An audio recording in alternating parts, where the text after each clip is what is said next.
Hey everyone, in this video I'm going to show you how to create your own custom mixer brush in Photoshop. If you love painting, blending, or creating realistic textures, making your own mixer brush will give you way more control over how your artwork looks.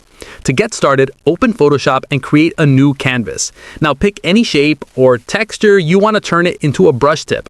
You can paint something with a regular brush tool, paste an image, or even scribble something simple.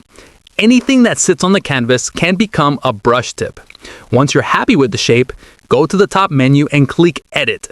From the drop-down, select Define Brush Preset. A window will pop up asking you to name your new brush. Type in a name you'll remember and click OK. Your brush tip is now saved. Next, it's time to convert this brush into a mixer brush. Go to the toolbar and select the mixer brush tool. If you don't see it, it might be hiding under the regular brush tool. Click and hold the brush icon until the mixer brush option appears. With the mixer brush selected, go to the brush settings panel. Choose your new custom brush from the list. Now you can adjust how the mixer brush behaves. You can control how much paint loads onto the brush, how wet the brush is, how much it mixes with the colors below, and how clean the brush stays after each stroke.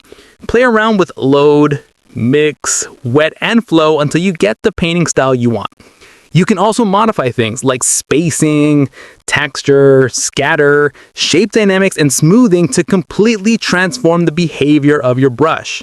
Once everything feels right, save it by clicking the little menu icon in the brush settings panel and selecting New Brush Preset. Make sure the option to include tool settings is turned on so Photoshop remembers that this is a mixer brush. That's it. You've created your own custom mixer brush in Photoshop, and you can use it anytime for painting, blending, or texturing your artwork. If this helped you out, make sure to stick around for more tutorials. Thanks for watching, and I'll see you in the next video.